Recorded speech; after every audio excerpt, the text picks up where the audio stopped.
As if there weren't a few dozen reasons already, there's another reason to watch the Oscars this year because they made a sweeping change to the way people will accept their awards. This is a good thing, by the way. No longer will you have to sit through people going, I want to thank my agent, I want to thank the studio head, thank the publicist, thank my friends, and thank the makeup my wife, artist, and the dog, and yes, exactly. On and on. That will now be on a ticker going across the bottom of the screen.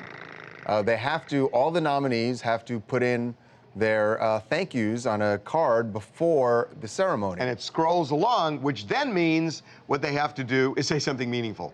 Right, right, which is what the Academy wants, I think, but I think there's a flaw in this. But look, let's find out from someone who's actually been on the stage and walked away with an Oscar, earned an Oscar. That would be Melissa Etheridge, who won in 2007 for her Best Original Song, I Need to Wake Up. And she joins us right now. Melissa, how are you doing? Hey, I'm good. How are you guys? Good. Great. Wait a minute. Go back to the shot, Reagan. I'm looking for the Oscar back there. I think I see the Oscar. There's a bunch of awards back there. Wow, you have a lot. But I see the Oscar. Yeah, Oscar's there too. I see the Oscar. There it is. Who do you want to thank, Melissa? Yeah, who would you like to thank? Anyone you didn't get in back in 2007? You know what? I actually didn't thank anybody. I said everyone knows who works with me, who I want to thank. I said, that these people know. Thank you so much. I realized that if I was to win, I would have 45 seconds to talk to the whole entire world. Yeah, see, I think you took the smart route out, because once you start naming one person... Oh, then it's a disaster. Right. So, yeah, everyone's going to get left out. At the 2007 Oscars, they had a thing backstage that was like Oscar Online, and you could go back and thank everybody. And I forgot at that moment, too. I failed there. Now they're going to have to say something that goes beyond the thank yous. And, what I'm thinking is this is going to get, personal stories are going to be really hard to cut off after 45 seconds, and it's going to be really awkward. And then you're going to hear just a lot of people saying blank Donald Trump, and that's going to happen, right?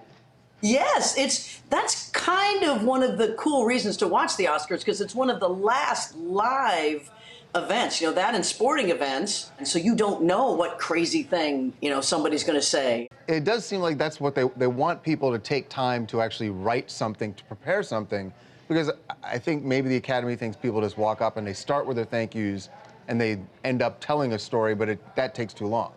So now you have to prepare.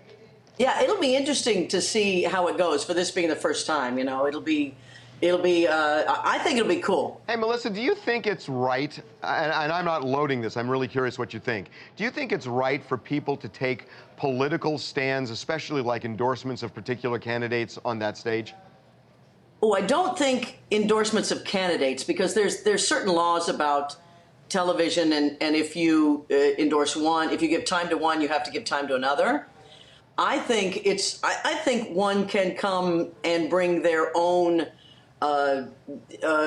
personal politics. I won for An Inconvenient Truth, and I took that as a moment to say, hey, we can all come together about our environment. We can really, this is a chance for us to be the generation of change. But that relates directly to the movie.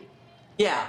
Yeah, so personal, I would like to see it relate to their work. I know that last year Patricia Arquette, spoke about women's pay in the industry. So, you get a lot of different things, but I happen to find that interesting.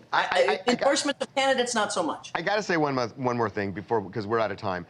I hear like lots of singers, talking on, in an interview or whatever, and they always sound so different from when they sing, a lot of them. Mm-hmm. You have got the same soulful talking voice that you do when you sing, and I don't hear that a lot, and your voice is very compelling. When I'm in a restaurant or anything, people won't recognize me the minute I open my mouth. Yeah. My wife always says, just keep your mouth closed. Nobody will know who you are. The minute I talk, it's like, ah. It's amazing. I mean, it really translates. It's unique. You don't hear that a lot. Well, thank you so much. I appreciate that very much.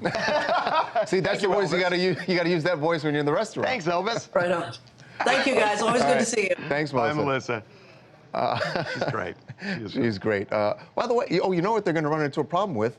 is what if people It's write too long. many? Yeah, it's I know too long. it's too long. It's going to be during the commercial. So And I you're wanna sitting thank- home, your agent is sitting there going, he didn't thank me, he didn't thank me, he didn't thank me, he didn't thank me. Dog walker, dog walker. Okay, we're going to take a break.